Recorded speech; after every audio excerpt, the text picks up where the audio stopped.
Metal Hellsinger — недавно вышедшая очередная думоподобная игра, главным отличием которой является связь геймплея с ритмом играющего на фоне металла в исполнении известных музыкантов.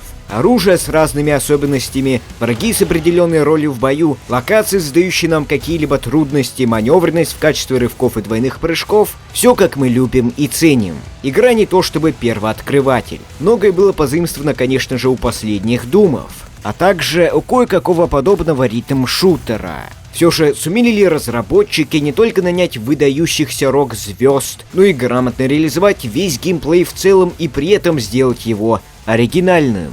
Давайте прямо сейчас в этом разберемся. Не только во всей игре, но и в ее сюжете.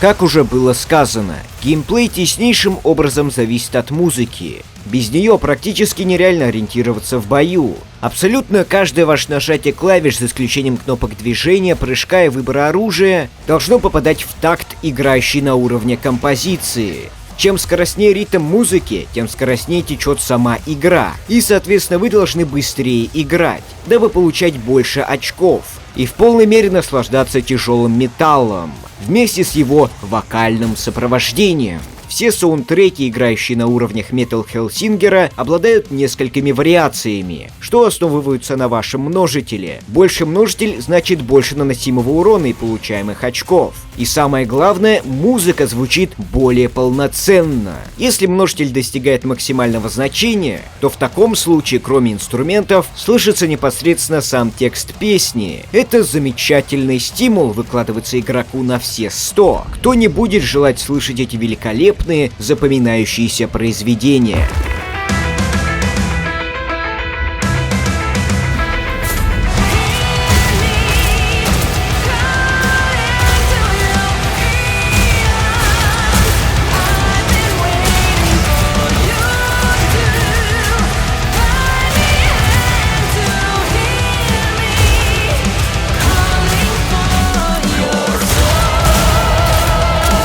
Множитель очков играет и геймплейную роль.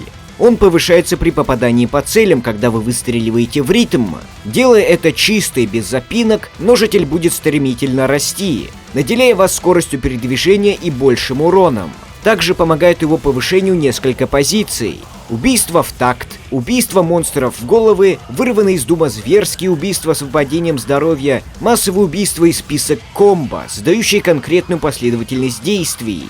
Например, 2 раза подряд совершить зверское убийство, убить 5 демонов сразу, быстрая перезарядка и взрыв подрывного кристалла, и дальше в таком духе. Множитель динамичен, его необходимо постоянно поддерживать. В перерывах этому помогают рывки, выстрелы из черепа, разрушаемые горшки и целебные кристаллы, разбросанные по уровням.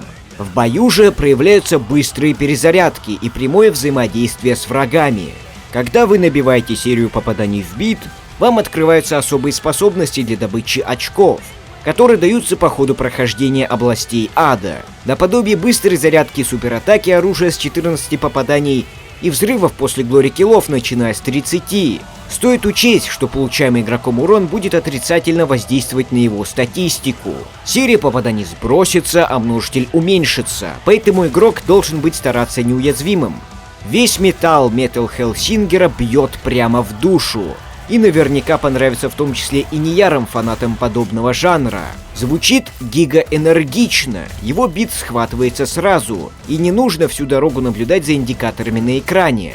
Связь геймплея с музыкой хоть и сажает игрока в клетку, но делает это именно в хорошем смысле, мотивируя его играть красиво.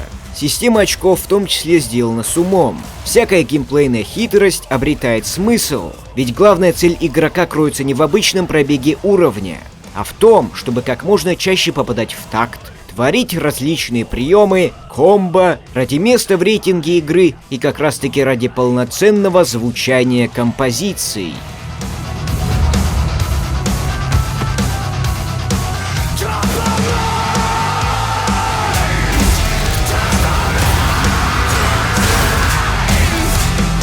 В этой игре мы играем за чертилу. Спокойно, безымянная, она же главная героиня, хоть и демон, но она не разделяет мнение с другими себе подобными. В ее арсенале 6 оружий, каждый обладает суперспособностями. Боеприпасы пушек бесконечны, кое-какие лишь требуют перезарядки. 2 оружия всегда с нами. Это череп, ему имя Паз, в основном играет роль поддержки множителя, однако к тому же и полезно применяем в сражениях. Зажав левую кнопку мыши и отпустив ее в ритм, вы сможете окристаллизовать мелких демонов для дальнейшего взрыва при попадании. Суперспособность черепа ударяет несколько раз молнией и уже кристаллизует сильных оппонентов. Клинок тоже всегда под рукой. Он хорош в ближнем бою, когда тебя окружила стая марионеток. Меч пробивает блок щитоносцев и станет их на короткое время, а своей ультой он разрежет почти любого черта на куски. К этим 2 прибавляется еще 2 на выбор. Таскать с собой на заданиях все сразу, к сожалению, не получится. Но в этом есть как таковое испытание. Пройти левел комбинации из 2 самых подходящих на ваш взгляд орудий. Тут есть дробовик для коротких и средних дистанций. У него есть суперспособность мощного выстрела, что разнесет большую часть хп любого монстра. Револьверы, они же, как по мне, являются одним из ключевых оружий в игре. Они незаменимы в босс-файтах. Ими легко убивать в головы, попадать в ритм, не пропуская ни единого такта. Ни ближние, ни дальние расстояния для тебя не помеха, а последнее даже преимущество. Ведь некоторые враги сокрушительны вблизи. Револьверы, заряженные способностью, создают неподвижную копию безымянной для дополнительного урона и контроля позиций. Арбалет Вулкан наносит урон по областям и может задеть одним выстрелом целую толпу демонюк. Забавная штука получается с перком на первые 8 неистощаемых боеприпасов. Видите ли, Вулкан может сделать только 2 выстрела подряд, но с перком арбалет превращается в непрерывный стреломет с приличным уроном за секунду. Ультимейт арбалета создает дыру, что притягивает рядом стоящих противников для расстрела всех сразу поражающими местность стрелами, или использовать вместе с этим ульту дробовика. Последнее оружие на выбор — вороны преисподней. Метаемые клинки, что ведут себя как бумеранги, и проходят сквозь цель по нескольку раз, если правильно кинуть. Неплохой урон, недолгая частота бросков. Без проблем поднимет серию попаданий до высокого значения, хорошо справляется с сильными врагами, работает на средней дистанции, а закинуть еще дальше позволяет бросок в момент дэша. Ульта призывает вокруг игрока стаю воронов, наносящих щедрый урон всем поблизости. Какие бы вы оружия ни выбирали, сочетания всегда получаются приемлемыми. Что подобрать и как связать арсенал с перками — дело вкуса. Тут скорее решает даже ваше желание экспериментировать, выдумывать на разные задания различные билды.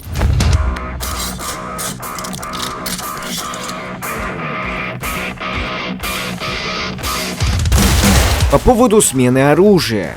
Сразу скажу, что у вас не получится так делать настолько быстро, как, допустим, в Думе, из-за непропускаемых тут анимаций. Но это не мешает эффектно перебирать свое вооружение и комбинировать его между собой. А сейчас в целом. Геймплей игры не обладает какими-то мегатрюками, как в Ультракилле или в Думе, что под силу только заядлым игрокам. Все довольно просто и при этом весело и азартно. Такое, правда, быстро надоедает, но музыка и ее ритм, передаваемый игровому процессу, будет заставлять тебя задержаться чуть подольше.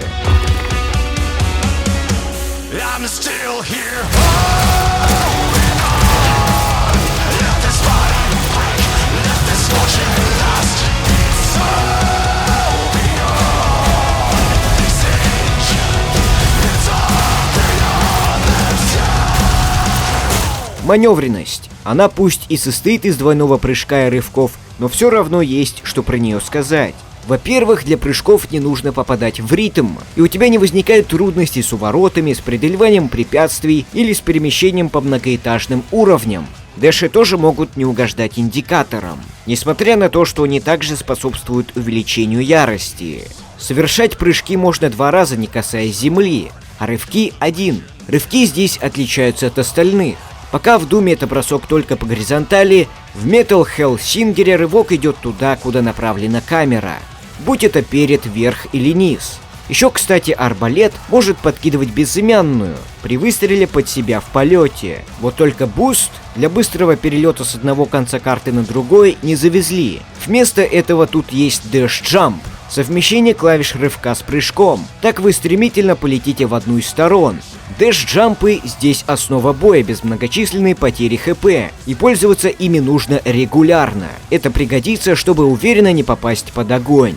В игре всего 10 врагов. Их немного, зато я скажу, все они хорошенько прессуют игрока. Пока бегемоты, марионетки, гонители стараются сдушить вас впритык, безглазые мухи и комбионы пытаются поднасрать вам издалека. Мухи, кстати, одна из главных проблем, обязаны уничтожаться одними из первых. Противники игры не просто делятся на тех, кто атакует вблизи и с расстояния. Одни играют сразу две роли, такие как гонители. Их же можно назвать рыщущими, сами знаете откуда. То они кинут в тебя снаряд, то перейдут в режим последовательных ударов. Иерофанты ведут себя еще нестандартнее, спавнят своих слегка непохожих двойников, призывают бабахающих гусениц и кидаются минами. Малые серафимы опасны на любой дистанции. Вспышки нетрудно вас задеть в тесных пространствах, а луч света сумеет уловить невнимательных. Тоже приоритетная цель. Если быть точным, в Metal Hellsinger 7 неодинаковых противников, 3 прочих их элитные версии. Все они могут создавать растущие дамажущие круги, принуждая игрока ответственнее относиться к уклонениям и маневрам.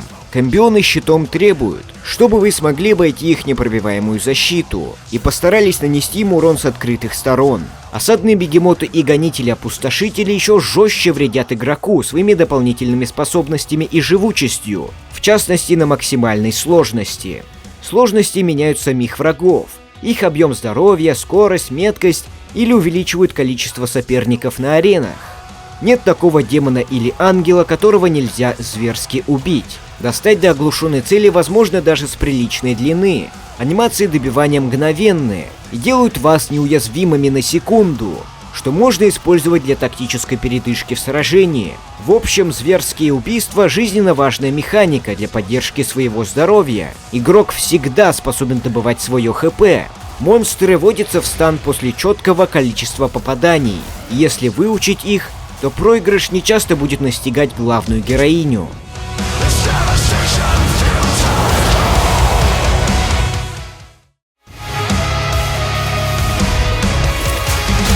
В игре 9 левелов. Среди них один — это обучение, остальные 8 — адское месилово. Везде тебя встречает что-то неповторяющееся, так и в плане темы окружения, так и в строениях локаций. Открытые многоуровневые арены, некоторые немножко связаны с платформингом, закрытые комнаты, где против тебя выставляют зачастую самых смертельных врагов. На картах встречаются подбираемые множители, увеличивающие ваш неполный в 2 раза или сразу до предела. И целебные кристаллы. Оставить это на потом или использовать тут же — решать вам. В том числе на уровнях встречаются горшки, что пополняет очки и поднимает множитель, если их разрушить. Бывают спрятаны они в самых укрытых местечках, немножко подталкивая безымянную изучать локации ради лучшего рейтинга. Тут довольно интересная тема с возрождениями. Чекпоинтов нет, и со смертью приходится жертвовать очками для воскрешения. Если вы не на максимальной сложности, на ней у вас одна жизнь, а в конце каждого уровня вас ждет столкновение с боссом. Его тоже желательно проходить без смертей. В общих чертах игра легкая, и на сложности зверь включительно. Встречаются 3 испытания под 7 заданиями, так называемые пытки, награждающие вас перками за выполнение. Их тут наименуют сигилами. Были состряпаны 3 мини-карты специально для такого дела. Получить положено 7 перков, и также прокачать их уровень до 3-го. 7 разных испытаний, но всего их 21. И к тому же они постепенно усложняются, когда речь заходит о повышении уровня вашего сигила. Пытки задают игроку правила, по которым он обязан действовать. К слову, вам не разрешают выбирать, с каким оружием пойти их проходить. Испытания увлекательные, порой сложны, довольно потно, когда тебя лишают здоровья со зверских убийств, а ты должен убить 99 врагов, и все это за ограниченное время. Хоть оно и пополняется по мере выполнения. Или случай с счетчиком, засчитывающий только убийства и суператак. А ты должен не просто убить, так еще и успеть накопить свою ульту. Отдельного внимания заслуживает пытка с меняющимся арсеналом. И тут надо не только убивать, но и рассчитывать, с каким оружием ты останешься перед сильным врагом. На всех уровнях игры звучит отдельная композиция. На одном левеле можно услышать 2. Одна играет до босса, а вторая во время босс-файта. 15 саундов, их можно прослушать в меню. Какая музыка охренительная и как она работает и взаимодействует с геймплеем, я уже рассказал. Но есть еще одна важная штука с музоном. Возможность добавления своих собственных композиций на уровне. Только вас заставляет качать программу для обработки звука, редактировать в ней саунд, проводить махинации с файлами, следуя инструкциям и гайдам от разработчиков, в чем просто не хочется разбираться обычному игроку. Однако это может того стоить.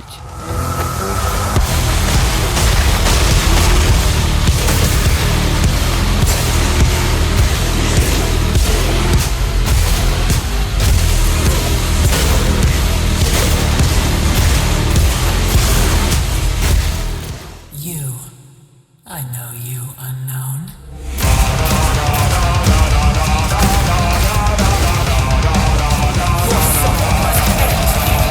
Сколько боссов в игре? Сейчас будут спойлеры, поэтому смотрите на свой страх и риск. Всего 8 боссов. А вот происходят они от одного персонажа по имени Судья. 7 боссов обличия судьи. В конце каждого уровня вы будете с ними встречаться. Они слегка между собой отличаются своим поведением и атаками. Но тактика почти в любых обстоятельствах остается одной. Стрелять из револьверов или арбалета издалека, вблизи брать клинки или дробаш, ну и куда без уклонений от многочисленных снарядов. Боссы по нескольку раз дают перерывы между сражениями с ними обычными противниками. В битвах с отдельными обличиями возникают необычные ситуации. То образуется непробиваемый щит и приходится заходить под него для нанесения урона, в ином случае попалить вулканом, не приближаясь. То судья создает неумирающих двойников, помогающих ей спамить снарядами, отчего легко растеряться. То тебя заставляет бегать по вращающимся шестеренкам, в то время как в твою сторону летит тонна фаерболов. То пытаются закинуть в яму с лавой. И на деле данные отличия все равно не создают прям такое ощущение многообразия босс-файтов. И 7 обличий больше походят на мини-боссов, так для разрядки обстановки на уровнях. Единственный босс, которого можно назвать боссом, это сама судья. Состоит из пары фаз. Спам снарядами, удары мечом, от которых нужно уворачиваться, стрельба по отмеченным местам и финальный босс откинется. Самым сложным скорее является стычка с обычными врагами в передышке. 2 осадных бегемота с гонителями заставили попотеть больше, чем сам босс. Во многом боссы получились спорными. Есть легкие, есть душные и долгие. Хотелось бы увидеть чего-то более крутого и складного в босс-файтах с обличиями. Финальный же босс сделан вполне хорошо на фоне остальных. С ним более-менее интересно и эпично, особенно под завершающий трек игры в исполнении Сержа Танкяна.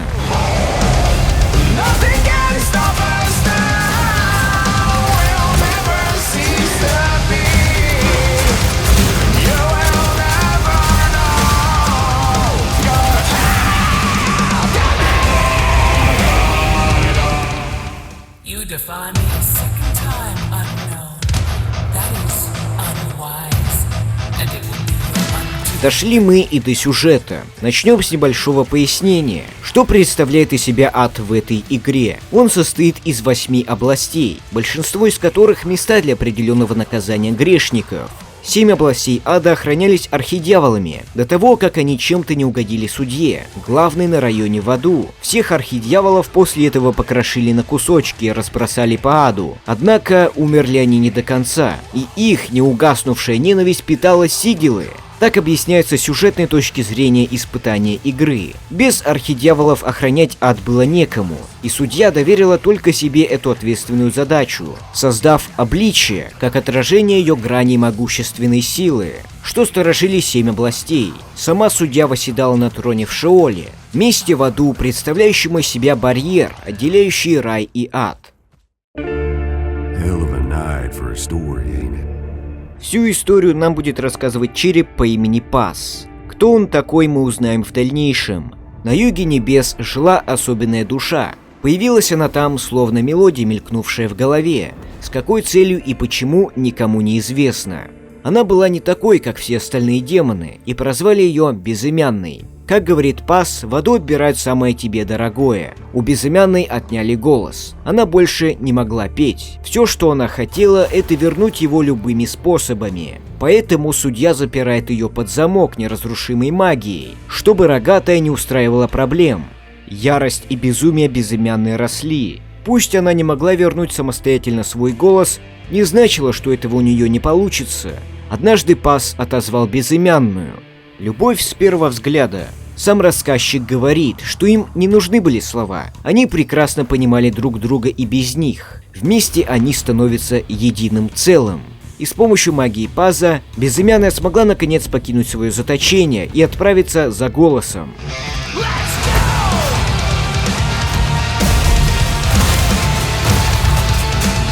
Сперва мы оказываемся в Оке, где начинается наше первое месиво под рок. Между прочим, текст песен на уровнях несет в себе сюжетный смысл, усиливая восприятие происходящего. После толп врагов пробиваемся к первому обличию судьи. Победив его, героиня смогла вернуть малую частичку своего голоса. Поражение заставило судью основать военный совет. Пока, по мнению совета, Безымянная не представляла угрозы. Но они не знали, с каким сильным гневом они имеют дело. Тем временем судья желала ответов. Однажды один демон соврал ей, что он уничтожил череп, который отыскала Безымянная. Без черепа не было бы проблем. За такое судья его наказывает. Напоследок, отдав приказ собравшимся чертям, Безымянная и Паз — их единственная цель. Вслед за Воком пала Стигия. Еще одна частичка голоса ей вернулась, благодаря свержению второго обличия. А Паз сумел получить воспоминания, точнее мелкий, незначащий отрывок из него. Ад обладает свойством стирания памяти. Никто не может здесь ее сохранить, поэтому череп ничего конкретного не помнит. Воспоминания, оказывается, остаются только у тех, кто обречен страдать в аду из-за них. Судья созывает иерофантов. Ее интересуют знания про Безымянную. В одной книге написано о некотором пророчестве. Ад падет, когда архангел на троне преисподней падет от рук адской певчей. Звучит правдоподобно, но судья хочет доказать обратное. В Ихельме нас поджидает очередная армия с обличием. Для Безымянной это не проблема. Судья, проиграв в очередной раз, решает сковать дух Безымянной навеки ритуалом копий, в итоге обернувшимся неудачей. Так парочка окончательно завладела полным вниманием адской правительницы. После свержения Инкаустиса дело по-настоящему заходит слишком далеко, и пророчество начинает казаться правдой. До такой степени, что судья созывает на помощь ангелов из рая. Как бы судья ни пыталась нас остановить, у нее все оборачивалось неудачей. Пора пускать в дело последние козыри. Проклятие лишения смогло разделить пару. В тот момент Паз впервые осознал, кем он был – ангелом. Причем не простым, правой рукой самого Бога, по его словам. Пел «Аллилуйя, целую вечность Творцу всего живого». Только все песни, что он пел, он ненавидел, кроме тех, что пела сама Безымянная. За такие вкусы Паза скинули с небес. Именно так он и оказался в том месте, где мы с ним встретились. Вот как музыка пересекается с игрой, даже сюжетно. Все бы ничего, но череп попал в руки владычицы, и она теперь узнает с его помощью все ответы на ее вопросы. У последнего обличия адская певчая отбирает потерянный череп. Из-за этого судья ссорится с ангелами, и через бесчисленное количество душ превращается в финального босса. Проходим босс-файт и узнаем правду. У судьи, оказывается, нет полностью оставшейся части голоса Безымянной. Другая часть в раю, и это часть плана. Судья и Паз вдвоем когда-то были ангелами. Они считали, что Всевышнего необходимо уничтожить. Судью низвергли и посадили на адский трон, когда оба восстали против света. Голос был отобран судьей у адской певчей, чтобы она атаковала небеса. Все с самого начала сводилось к этому, а все планы, продуманные судьей и Пазом, были рассеяны адом за те долгие годы ожиданий. Таково его свойство, как вы помните. Гибель судьи от адской певчей сбылась, и открылся разрыв между мирами, куда главная героиня отправляется за своим драгоценным голосом. Так мы оказываемся в мире смертных. После смерти судьи демоны вырвались за пределы ада и творят нехорошее на земле. Переродившись в людей, и Паз оказался среди них. Он также ожидает Безымянную словно в Оке, как та приходит за ним. Их связь оказалась неразрушимой. Все вероятнее ссылается к тому, что вся эта история выдумка этого бородатого мужика, он же и рассказывал от имени Паза, основанная на каких-то схожих реальных событиях. Так или иначе, на этом игра оканчивается. Сюжет Metal Hellsinger вполне увлекательный. Небольшие катсцены хорошо вписываются между уровнями, тем самым поясняя за историю и положительно влияя на ощущения от всей игры, делая ее многогранной, отчего невозможно заскучать при первых прохождениях. My voice is heard.